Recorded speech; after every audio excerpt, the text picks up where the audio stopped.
Okay, let's just unpack this for a second. Mm. I want you to imagine you were building this magnificent castle. Right. You spend, I don't know, 20, maybe 30 years laying the stones. Late nights, heavy lifting, calculating every architectural risk. Oh, yeah. A lifetime of work. Exactly. You fill it with treasure, your family lives inside, and it stands as this towering testament to your life's work. Hmm. But you build this massive, beautiful castle on a completely flat plain. Okay. You don't dig a moat, you don't build outer walls, you don't even, like, install a drawbridge. What does that actually mean? It means you're totally exposed. Right? It means any disgruntled customer, any supplier with a grudge, or, any litigator looking for a payday can just march right through the front door and take the throne. It's a terrifying image to start us off with, but honestly, it's an incredibly accurate reflection of the financial reality for, well, thousands of entrepreneurs and business owners in South Africa today. It really is. And that is basically our mission for this deep dive. We are talking about building an asset protection fortress. I like that term. Yeah, we are going to look at how to actually dig that moat and build those walls to shield your wealth from unexpected disasters. Because here's the hard truth. Whether you are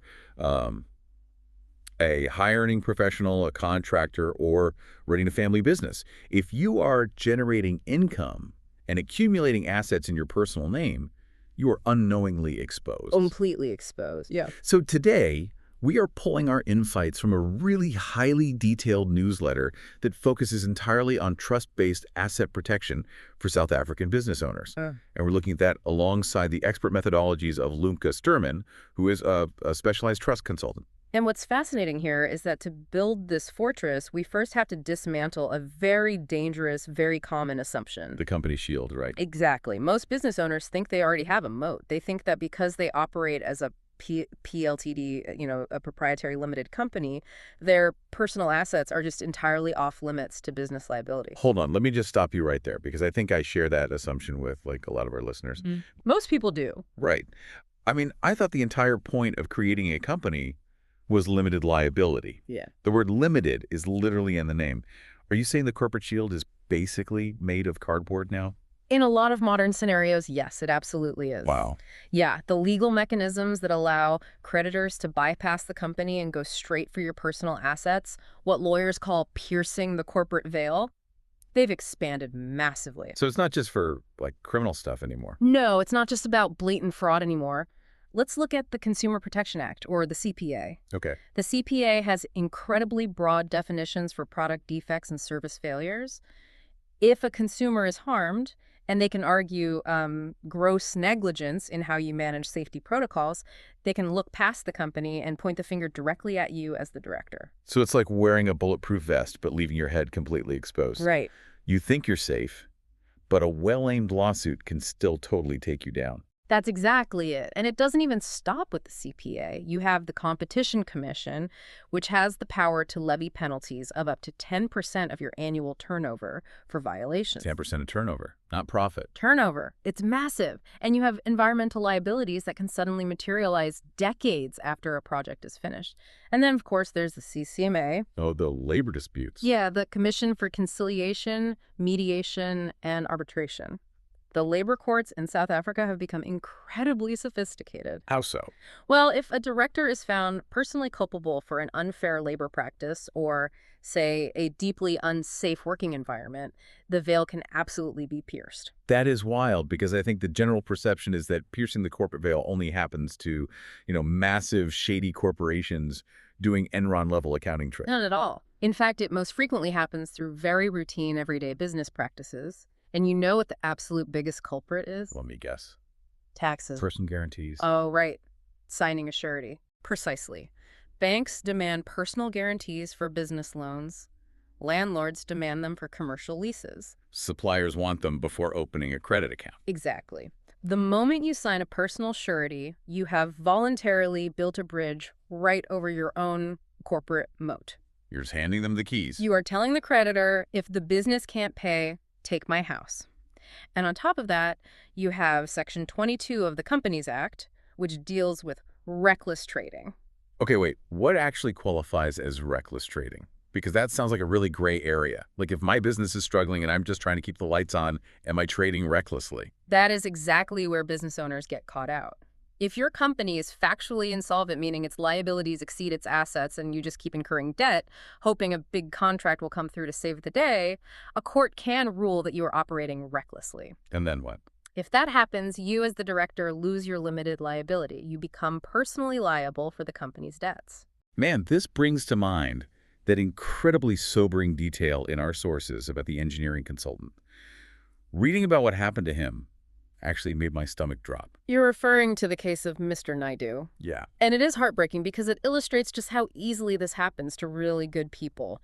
Mr. Naidu ran an engineering consultancy for 25 years. He did everything right. The classic success story. He built a stellar reputation. He paid off his primary residence in Santon. He built a nice portfolio of investment properties, and he saved diligently for his retirement. But then a structural design that his firm handled failed. You're right. The failure caused significant property damage and injuries. So naturally, the company was sued. Which you would expect. Sure. But the damages were so catastrophic that the firm's professional indemnity insurance simply wasn't enough to cover the claims. And here is the kicker for the listener. Because Mr. Naidu had personally signed off on that specific problematic design, the plaintiff's attorneys didn't just sue his company. They named him as a co-defendant in his personal capacity. Yeah, they argued he was personally professionally negligent. So suddenly, Mr. Naidu wasn't defending his Pleady Ltd. He was defending his Santon home. Oh my God. He was defending his retirement. He spent 2 grueling years fighting this in court, and eventually the legal fees and the risk of a total loss, it just forced him to settle. He had to pay them out of pocket. He had to liquidate his investment properties and entirely deplete his retirement savings. A quarter-century of wealth building completely wiped out. Gone, all because his corporate shield cracked under pressure. Okay, so if the corporate shield is practically cracking under the weight of modern litigation, we clearly need a completely different kind of armor. And that brings us to the core of the asset protection fortress, right? The trust. Yes. If we connect this back to the bigger picture, the absolute fundamental legal principle of a trust is the separation of ownership. Separation of ownership. Right.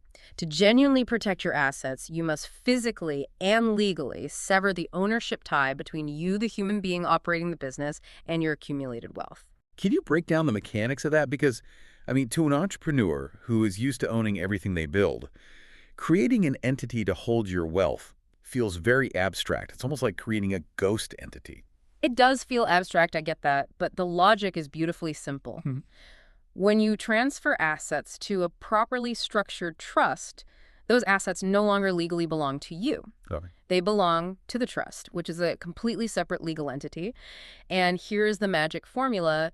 If you do not own the assets, your personal creditors cannot attach them. Because they're not yours to take. Exactly. Under this architecture, your operating company carries the day-to-day risk of doing business, but your trust silently and safely owns the assets. It's like building a financial fire break. You know, if you live in an area prone to wildfires, you clear the brush around your house so the fire has no fuel to cross over. Right. Your business might catch fire and burn down, maybe a bad economy, a vicious lawsuit, a supply chain collapse. But because of the trust, the flames physically cannot jump the gap to burn down your family home. That is a phenomenal way to visualize it. And we actually see the power of that exact fire break in the case study of the Vanderburg family from the research. Oh, the transport guys. Yes, Mr. Vanderburg ran a transport and logistics company. And that is an industry with inherently high risks. Massive vehicles on the road, cargo damage, severe accidents. So knowing those risks, he didn't just, cross his fingers and hope for the best. Exactly. Years in advance of any trouble, he worked with advisors to set up his fire break. He placed his family's primary residence into one trust and his various investment properties into a completely separate trust. Leaving his transport company entirely ring-fenced. It only held the physical operating equipment, the trucks, the trailers, that it actually needed to function. Right. And then the worst-case scenario materialized. One of his drivers was involved in a massive accident, resulting in this staggering legal judgment that the transport company simply could not afford to pay. So the company goes under. Right. And the plaintiff's attorneys, doing their jobs, came looking for more. They started hunting for Mr. Vanderburg's personal assets. But they hit a brick wall. They hit the fire break. They found genuine legal separation. Because the trusts were independent, rigorously documented, and established years before the accident ever occurred, the plaintiffs couldn't legally touch them. Oh. Oh. Mr. Vanderberg's transport company went into liquidation, yes, but his family's generational wealth, their home, their investments remained entirely intact. Okay, here is where I have to play devil's advocate for the listener for a second. Go for it. Because a fire break only works if you construct it correctly. Like, if you leave a pile of dry wood in the middle of your fire break, the fire's coming across. Not all trusts are created equal, right? Absolutely not. The structural integrity of the trust is everything.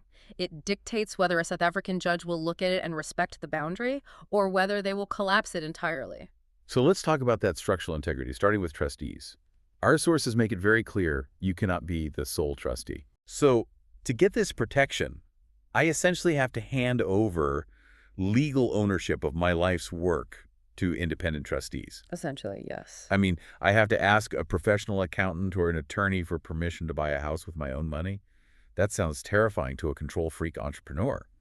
How do you balance the need for bulletproof security with the sheer terror of losing control? It's the psychological hurdle that trips up almost every business owner. But you have to understand exactly why independent trustees are non-negotiable under South African law. Okay, why?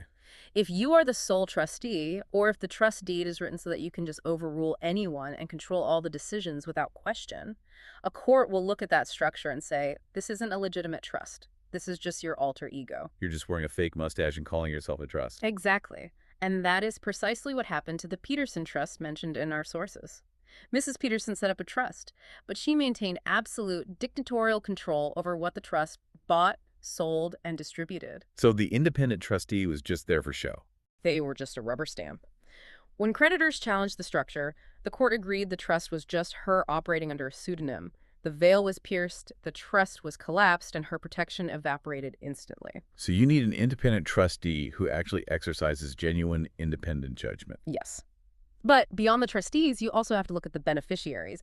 This is a really crucial mechanism. The sources emphasize that discretionary trusts are vastly superior to vested trusts for asset protection. Wait, explain the difference between vested and discretionary again, because that sounds like really dense legal jargon. What does vested actually mean in plain English? Sure. So in a vested trust, a beneficiary has an absolute legally enforceable right to a specific payout or asset. Okay.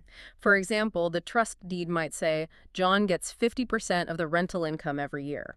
Because John has a guaranteed right to that money, that right is considered an asset. Therefore, a creditor can step into John's shoes and legally attach a claim to that income. So if I owe the bank money and I have a vested right to R1,000,000 from my trust, the bank can intercept that R1,000,000. Precisely. But in a discretionary trust, the trustees hold all the cards. They have the absolute power to decide if, how, and when any beneficiary receives anything.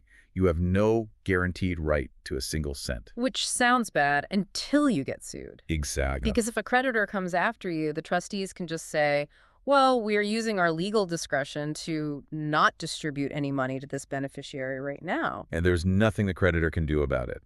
The Sibia family used this exact mechanism to fend off aggressive creditors. Mr. Sibia was a discretionary beneficiary of his family trust. Right. When judgment creditors tried to attach his financial interest in the trust, the independent trustees successfully argued in court that he had no fixed interest to attach. He wasn't guaranteed a payout, so mathematically, there was nothing for the creditors to take. That is genuinely brilliant. But you also don't want to put all your eggs in one discretionary basket either. The sources talk a lot about the separation of assets. Yes, cramming everything into a single trust is an incredibly risky architecture. Why is that? Well, imagine you own a high-risk commercial property like a chemical storage facility, and you place it in the same trust as your quiet, safe, suburban family home. Oh, I see where this is going. If there is a catastrophic spill at the commercial property and the trust is sued as the owner, your family home is now on the chopping block to pay those damages. Because they're in the same legal bucket. So you need compartments, like an offshore oil rig. If one compartment floods, you seal the doors so the whole rig doesn't sink. Exactly. You want separate trusts for separate purposes. The Chetty family executed this perfectly. They held their residential properties in one trust and their high-risk commercial business interests in a completely separate trust. Smart. Very smart. When the commercial side faced a massive liability lawsuit, the family home was legally insulated in its own watertight compartment. Now, before we move on, we do have to address the tax elephant in the Oh, room. yes. Because I can hear listeners thinking, great, I'll put everything in a trust and pay zero taxes. I have to burst that bubble immediately. In South Africa, trusts are taxed at aggressively higher rates. How high are we talking? Income retained within a trust is taxed at a flat 45%, and the effective capital gains tax rate for a trust is 36%, which is significantly higher than the personal rate. Wow. Okay, so not a tax haven. No, a trust is an asset protection vehicle, not a tax evasion scheme. SARS, the South African Revenue Service, watches trusts very closely. Which actually brings us to a really fascinating and kind of tragic part of this deep dive. Because entrepreneurs hate that loss of control, and they generally hate paying professional fees, they often try to cut corners. All the time. And in doing so, they end up completely sabotaging their own fortress. The unforced errors people make are agonizing to read about, mostly because they're completely avoidable if you just understand the rules. My favorite analogy from earlier applies here. Setting up a trust but mixing the personal and trust bank accounts is like buying a state-of-the-art titanium bank vault, but using it to store your dirty laundry, leaving the door wide open and taping the combination to the handle. It completely defeats the purpose. Let's look at the most fatal error business owners make: timing. Asset protection planning is about preparing for unknown future risks. It is not an emergency response to known current risks. This ties into the Insolvency Act, right? The 2-year look-back period. Correct. Under South African law, a court can look back at the last 2 years of your financial transactions. If you suddenly transfer all your properties into a trust to put them out of reach because a massive lawsuit is already looming on the horizon, the court considers that a fraudulent conveyance. It's too late. Right. Mr. Abrahams, from our sources, tried exactly this. He panicked, transferred his assets into a trust after a lawsuit became obvious, and the court simply reversed the transfer. So he lost the assets anyway. Not only did he lose the assets to the creditor, but he was also out the legal fees he paid to set up the useless trust and fight the doomed court battle. Ouch. And then there's the piggy bank mistake, which seems to be, incredibly common. The Wessels family is our cautionary tale here. They went through the trouble of putting their home and investments into a trust. But then, they just lived in the trust-owned house rent-free. Let me guess, they paid for groceries with the trust account. They spent the trust's investment returns on their personal grocery bills and vacations. They didn't hold a single trustee meeting to authorize these expenses. They essentially treated the trust's bank account like their own personal wallet. So when creditors arrived, The court collapsed the trust immediately because their own conduct proved the legal separation was a complete illusion. it really comes down to the admin and the documentation. I mean, look at the Pillay Trust case study.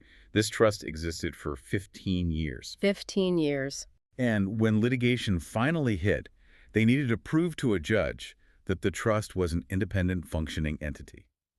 But they had 0 minutes of meetings, no resolutions. They didn't even have a separate bank account for the trust for a decade and a half. It's shocking. Their entire legal defense was destroyed by a lack of basic administrative hygiene. And what's crucial for the listener to understand is that today, the administrative burden is even stricter. You simply cannot ignore compliance. Yeah, SARS doesn't mess around. They don't. SARS requires annual tax returns for trusts, even if the trust is dormant and has zero taxable income. Furthermore, the CIPC, the Companies and Intellectual Property Commission, they now require strict beneficial ownership reporting for trusts to combat money laundering. So you really have to stay on top of it. If you show up in court claiming your trust is a separate, vital legal entity protecting your home, but you haven't bothered to file a tax return for it in 5 years, the judge is going to laugh you out of the courtroom. Okay, so if treating your trust like a piggy bank, messing up the timing, and failing at the admin is a recipe for financial disaster, how do you actually build this thing properly? Because clearly, DIY legal surgery using an internet template isn't going to cut it. No, it won't. This is exactly where we introduce the concept of the architect. Building an asset protection fortress is the ultimate risk-reward calculation, and it requires specialized daily expertise. You need a trust consultant. Right. And our sources highly recommend the methodologies of Lumke Sturman, who specializes in building these exact structures for South African business owners and investors. I'm looking at the reality of setting this up, and my first instinct as an entrepreneur is usually, I'll just figure it out myself and save some cash. Of course. But everything we just discussed proves that is a terrible idea. Yeah. It really comes down to the math of risk management. Paying for a professional setup and annual maintenance feels like a lot, until you compare it to losing a multi-million rand family home because you forgot to write down meeting minutes. The arithmetic of protection is staggering when you lay it out objectively. Complex commercial litigation in South Africa can easily cost hundreds of thousands, if not millions, of rands. Just in legal fees. Exactly. And that is just to defend yourself, regardless of whether you ultimately win or lose the case. A single catastrophic judgment can wipe out an entire lifetime of net worth. Contrast that with investing in actual structural protection. Lumke Sturman approaches this not just by selling generic templates, but by doing custom risk architecture. Exactly. For a new business owner, she offers a foundation audit for around 25,000 Rand, which gives you a complete exposure risk analysis before you make any moves. Okay, and for established businesses. For an established business owner, her asset protection blueprint session is around 40,000 Rand. That gives you a custom trust and company structure mapping out exactly how your PITD, LTD, your trust, and your operating company should interact along with deep SARS compliance guidance. And crucially, she handles the part that trips everyone up, right? The ongoing administration. Because we just saw how the Pillay Trust failed after 15 years of bad admin. Right. Her annual maintenance package, which is around 48,000 Rand a year, handles the annual resolutions, the SARS compliance, the beneficial ownership registers, and a yearly review of your structure. That's amazing. It ensures the moat stays filled with water and the walls stay strong. It takes about 2 to 4 weeks to set up, depending on the master of the High Court's registration backlog. But the value is really in that holistic educational approach.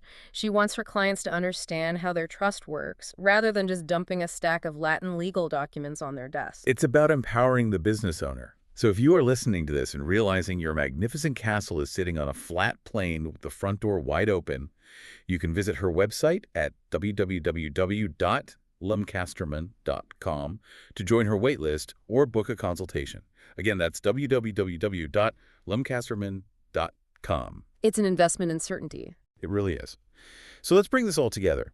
What does this deep dive really mean for you, the listener? It means internalizing a core financial philosophy. Your business is there to protect your income, but a trust is there to protect your wealth. Well said. Proper asset planning isn't about scrambling in a panic when you get a letter of demand. It's about calmly preparing for the unknown future risks today. It is about drawing a permanent line in the sand between the risks you take to generate wealth and the wealth you have already secured for your family. Exactly.